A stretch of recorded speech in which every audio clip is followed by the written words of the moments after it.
At times I feel like I owe myself something.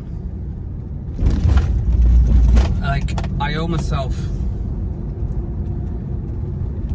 the dignity of the truth. The weird part is when you've spent a life not being honest with yourself,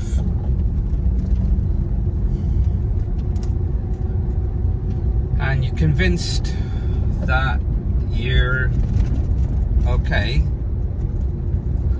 and you constantly tell yourself that it's all gonna be okay, because that's what we're supposed to do, right? We're supposed to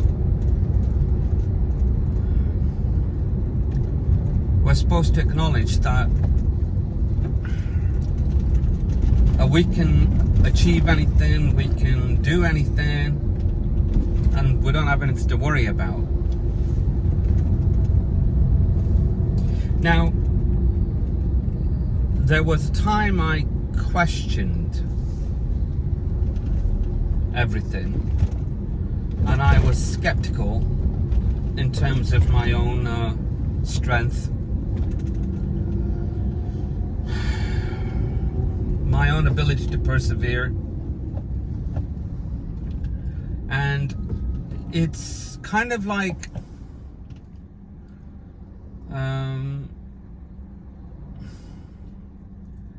I don't know what I need to say. It's kind of like when you realize that you are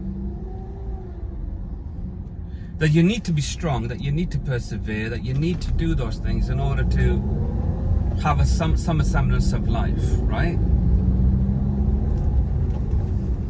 But then the worst thing happens, where you also realize that all that lying and convincing yourself that you're stronger than you actually are, and that you are able to overcome everything or anything, as long as you've got the right mindset, you can do anything. What happens when that isn't enough? You know, it's book after book and meme after meme and talk after talk about the benefits of positive thinking. But what happens if you realize that that's not enough? That it should be, but it's not. See, that's the situation I'm in.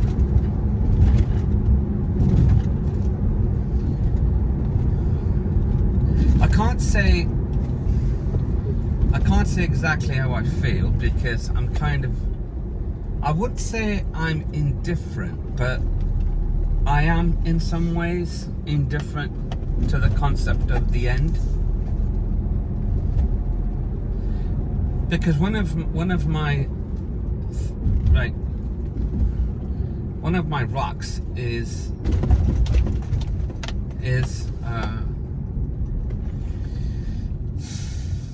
why worry if you can't change anything? Like, if it's outside of your control, then what does it matter, right? Because I mean, my mindset, you know, I've tried and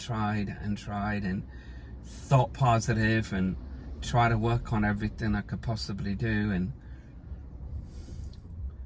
but there's a big gaping hole there that doesn't allow for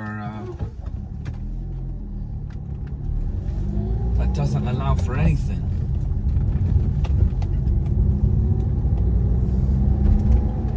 I wish there was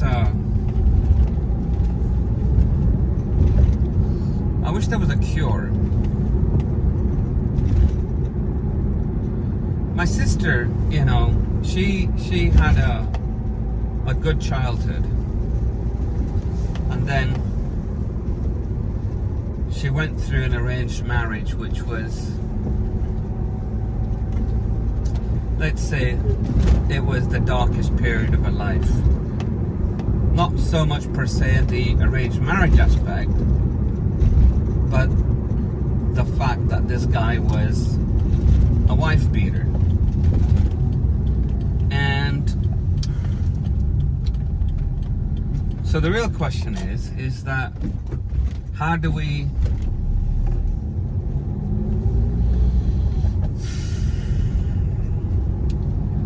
deal with that? And there really isn't a real way, because the handful of times I've met this fella I've been at family funerals, and my mom kind of she's the eldest one in the family, and they wanna touch base with mom because they're related some indirect bloody way. But in the belief system, God will take care of it himself. We don't need to sully our hands with any form of retribution, because what's the point? I don't know how I feel about that. I really don't. There's so much about my family that I just feel beyond disgusted. Like I can't even put into words exactly how I feel in terms of what they're like. It's ironic because what they've done, well, let me put it a different way. I've been furnished with our family tree, and I just don't understand how this works, but my brother and I are the 50th on our family tree, 50th generation. I thought it was 51st or 52nd when I was younger, but no, apparently we're number 50.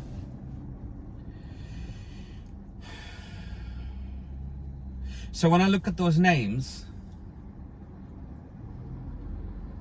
I'm just thinking all those people existed so I could be here, If any one of those guys would have not existed, then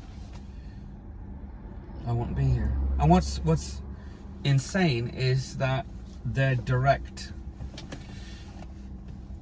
ancestors, 50 generations, well, 49. So there's a word I need to use, but I can't. I know the word, but I can't. I know there's a word that I want to use, but it's not. It's at the tip of my tongue, but I just can't. I just can't remember.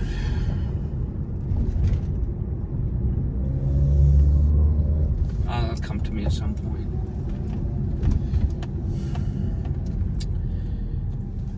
Can you see the dark, rainy clouds? It's not a good day today. It really isn't. But it's okay. I'm gonna go and have a look at some things, and then I was actually gonna go to Morrison's. Should I go to Yeah, you know what? I'm just gonna go to Morrison's first. More reasons to shop at Morrison's. I remember that saying from the 80s. Incidentally, since I'm here, I was just shy of 16 when I first got a job at Morrison's. My first job was moving trolleys from outside to inside, and that was okay until I got promoted. and I was put into the butter cabinet, which was okay because I had to stock margarine and butter and all sorts of other such items. I didn't like that because it was cold. And then from there I got promoted again, which was weird because I told them I didn't want to do the butter cabinet. So I got promoted into getting my own pallet truck in the basement, in the warehouse. And there on my shift I was able to use the pallet truck and bring up the goods onto the shop floor using the lift and everything. And then I got promoted again and I got my own pricing gun. So you had to look after it, and it was kind of like your own piece.